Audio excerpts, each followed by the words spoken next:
नमस्कार। Astrology the miracle science में आप लोगों का स्वागत है।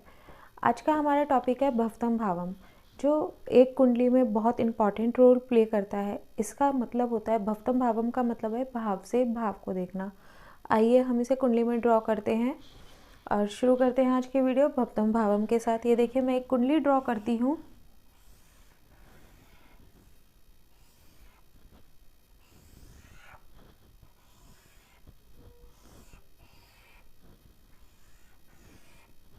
यहाँ पे जो मैं लिख रही हूँ, ये मैं भाव संख्या लिख रही हूँ।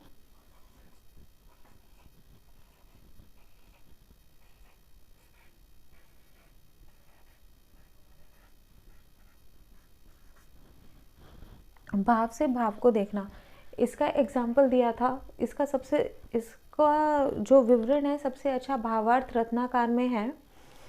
तो इसमें हम पहले भाव की गणना पहले भाव से करेंगे, दूसरे भाव की गणना उसका दूसरा जो होगा उससे करेंगे। यानी कि पहला भाव की गणना तो पहले भाव से ही हो रही है। अगर मान लीजिए हमें दूसरे भाव को चेक करना है तो इसका पूरक भाव होगा तीसरा भाव, यानी कि दूसरे से तीसरा। अगर अब मान लीजिए हमें तीसरे भाव की गणना करनी है, मुझे देखना है व्यक्ति का यहाँ ये जो साहस है ये किस प्रकार का है, या व्यक्ति छोटे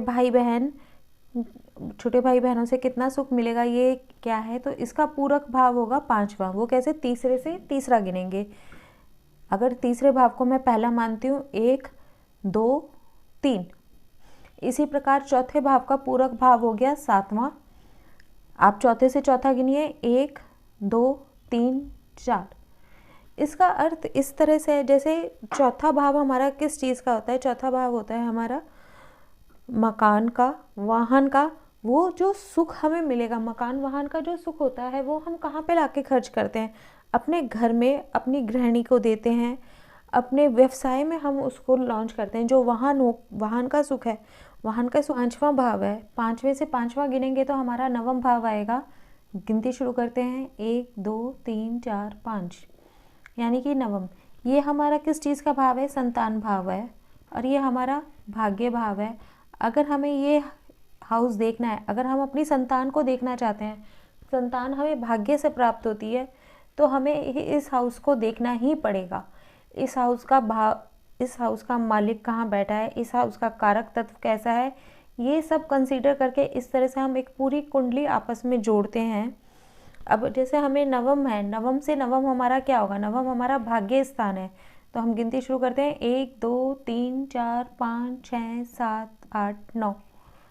नवम से नवम हमारा पंचम भाव आ रहा है। अगर हम अपने भाग्य को देखना चाहते हैं, भाग्य में क्या आता है? भाग्य में हम संतान भी लेते हैं, अपनी विद्या भी लेते हैं। तो ये हम किससे देखते हैं? संतान और विद्या हम अपनी पंचम भाव से देखते हैं।